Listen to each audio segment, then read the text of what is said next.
Comienza entonces esta cuenta regresiva. A esta hora nos acompaña el doctor Carlos Álvarez, él es epidemiólogo, coordinador de estudios sobre el COVID-19 en el país y además asesor del gobierno en medio de esta pandemia. Doctor, bienvenido a Noticias Caracol. Lo que estábamos viendo es un plan muy ambicioso de vacunar a más de 35 millones de colombianos.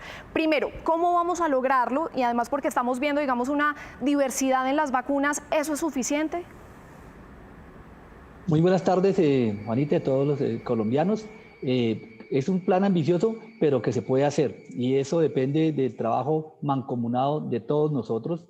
Y en ese escenario, tener esa diversidad de vacunas, pues es un desafío adicional, pero justamente con el trabajo y la preparación es posible hacerlo en los tiempos propuestos. Creo que es importante, empezando porque cada uno de nosotros tengamos en cuenta que la primera trabajo que tenemos que hacer es creer en el proceso de vacunación y adicionalmente a actualizar la información que tenemos ante las aseguradoras, ante nuestras EPS, para que sea mucho más fácil ese proceso. Muy bien, y somos cerca de unos 50 millones de colombianos, doctor Álvarez. Este año además se vacunarían 35 millones. De lograrlo, ¿alcanzaríamos lo que se conoce como inmunidad de rebaño o eso incluso podría lograrse antes, podría pasar antes? Sí, ya empezamos una parte, a la parte hipotética. Tenemos que el número mágico que se ha dicho para este virus es que tengamos una inmunidad de rebaño con el 70% de la población.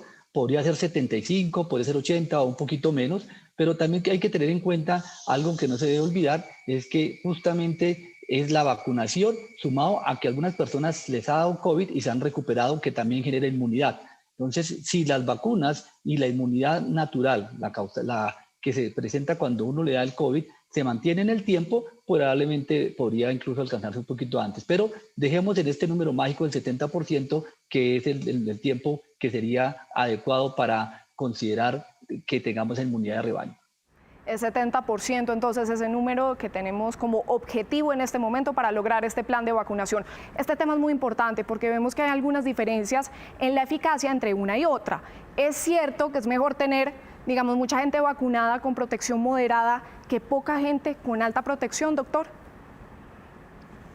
Y yo creo que siempre queremos tener todos, pues si tuviéramos una vacuna de una sola dosis que no necesitara refrigerarse y que además protegiera al 100%. Ese es el mundo ideal, pero la vida real no es así. De hecho, muchas de las vacunas que tenemos actualmente, que utilizamos de hepatitis B, de polio, sarampión, no llegan al 100%, sino que tienen unas eficacias que tienen un rango. Y en ese escenario lo importante es, y el punto más clave es tener las personas vacunadas en el menor tiempo posible, y en este caso estoy de acuerdo con la afirmación en que entre más personas se tengan, así sea con una inmunidad moderada, que entre otras, decir una inmunidad moderada, tener personas que tengan una eficacia de vacunación por encima del 50%, que es la meta que ha puesto la Organización Mundial de la Salud, se considera adecuado.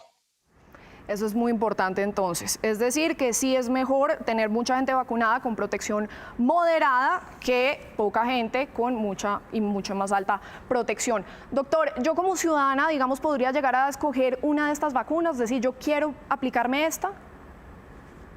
No, como está el Plan Nacional de Vacunación, la selección de los tiempos y la priorización pues está basado en un tema bien importante, que es la priorización por más riesgo de contagiarse y más riesgo de complicarse en caso de contagiarse. Y a su vez la distribución de las vacunas pues está dada en los escenarios que se tienen que dar de acuerdo a cómo van llegando las vacunas. Entonces creo que esa es la manera correcta como se está haciendo en todo el mundo y en países como obviamente el nuestro. Aquí sí es bien importante, es claro, si una persona es alérgica severa a una de las vacunas, pues tiene el chance de colocarse otra vacuna porque justamente tiene contraindicado. Pero creo que esa es la excepción, y lo demás me parece que no pensemos en ese escenario, sino pensemos es en que ojalá nos citen rápido y cuando me llegue mi cita, pues me vacune con la vacuna que me corresponda, como hacemos con otras o con otras enfermedades y otras vacunas que normalmente no sabemos de qué marca son ni nada, sino confiamos como debe ser en lo que se está haciendo con nuestras agencias sanitarias. Eso es lo más importante, doctora. Hablemos ahora de las diferentes formas en que estas vacunas actúan para protegernos contra el virus. Digamos, ¿cuáles son las diferencias entre una y otra? Sí, digamos que lo que se conoce comúnmente como la plataforma. La plataforma es cómo se está el diseño de la vacuna.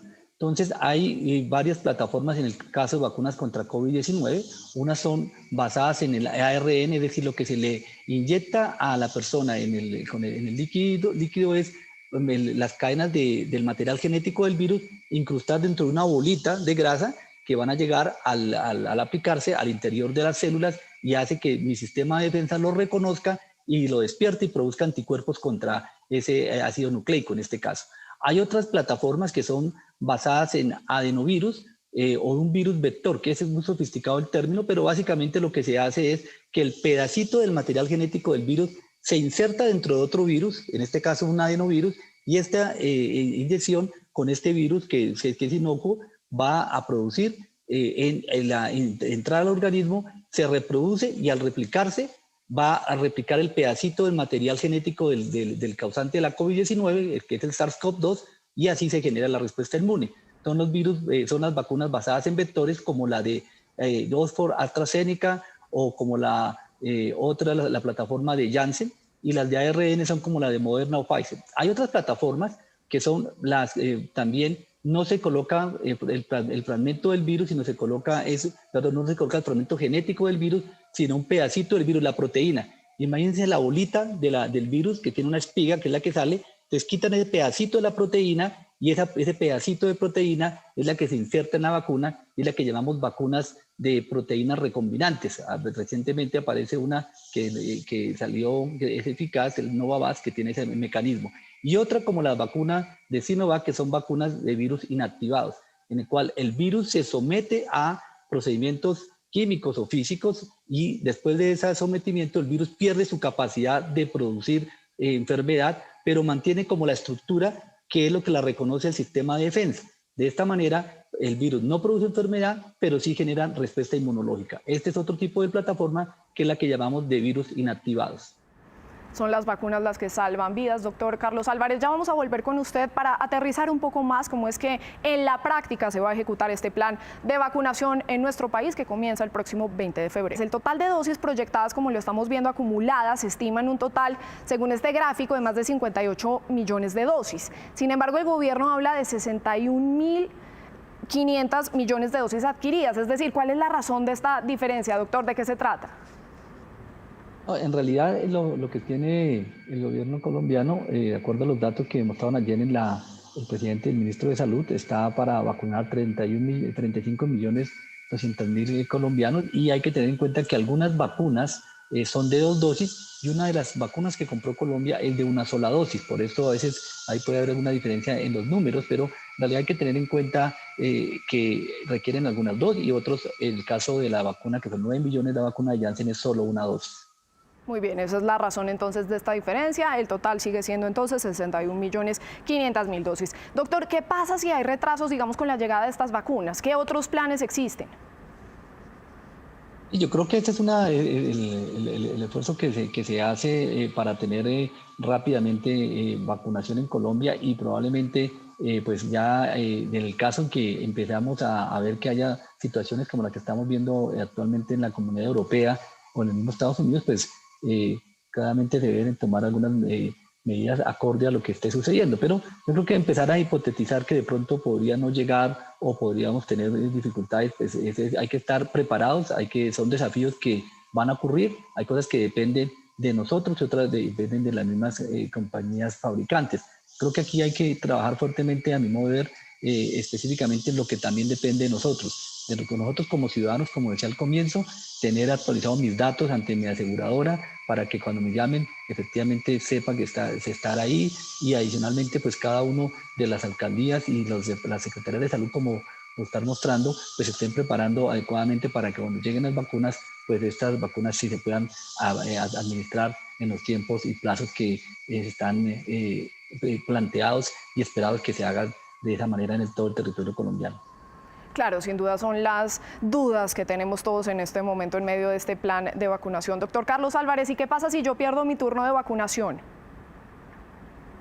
Yo creo que si los colombianos tenemos derecho a vacunarnos, y si se pierde el turno por alguna razón, pues obviamente tenemos que tratar de estar preparados para que eso no pase, pero si por alguna razón se pierde ese turno, pues es claro que la persona tiene derecho a volver a pedir el turno. pues vuelve a hacer, pues le toca volver a hacer la cola, o pues esa es una parte de lo que va dentro de los lineamientos que va a sacar el ministerio, pero claramente el hecho de perder el turno no significa que se quede sin vacunar, sencillamente se tiene que reprogramar a mi modo de ver.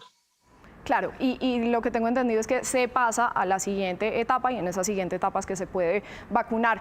Doctor Carlos Álvarez, finalmente, ¿cómo garantizar que esto no se vuelva, como ha pasado ya en otros países y como lo hemos visto, una vacunación burocrática y los amigos de ciertos personajes se comiencen a vacunar primero que la población que sí lo necesita? Y yo creo que la primera es que nosotros tenemos que ser conscientes entre todos en que esta estrategia es una estrategia para minimizar el impacto que sigue teniendo este COVID-19, que es un impacto grandísimo. Y en este escenario, por eso se priorizan algunos grupos. La razón de priorización es para, como lo decía, disminuir el riesgo a los que se contagian más fácilmente porque están trabajando al frente con los pacientes que más tienen COVID, que son los enfermos de COVID que tienen síntomas, es decir, los trabajadores de primera línea. Pero adicionalmente, también es importante que es para las personas que tienen mayor riesgo de complicarse. Si tenemos en cuenta todos como colombianos que esa es la razón de la priorización, no tiene por qué pensar que nos vayamos a saltar la fila y tenemos que ser conscientes y solidarios en que por eso las vacunas que llegan primero son para estas personas que tienen más riesgo de contagiarse o complicarse. Y ya pues habrá los controles que se están implementando, que lo escuchamos como la Procuraduría, la Contraloría y las mismas entidades de salud pues están haciendo los controles que me imagino son los que tienen que hacerse para evitar que algunas personas pues, intenten saltarse la fila. Pero yo creo que más que los controles legales, lo más importante es que realmente seamos conscientes de lo que implica y por qué esa priorización. Que la priorización no es por azar, sino es por una razón científica de quiénes son las personas que primero deben vacunarse. Sin duda de que este cronograma se pueda cumplir paso a paso. Ya vamos a ver cómo es que va a ser todo ese plan de vacunación. Doctor Carlos Álvarez, muy amable por resolver todas estas dudas, por acompañarnos aquí en Noticias Caracol y nos alegramos mucho de que se haya concretado ya este plan de vacunación que comienza el próximo 20 de febrero. Muy amable. Con mucho gusto y solamente una recomendación. Mientras lleguen las vacunas, seguimos con el autocuidado, supremamente importante, tapabocas, lavado de manos y distanciamiento físico. No uno, sino las tres cosas. Esto es lo que nos va a permitir adicionalmente a salir de esta situación de COVID-19. Sin duda, las vacunas salvan vida, pero primero nos tenemos que comenzar a cuidar nosotros y salvarnos nosotros.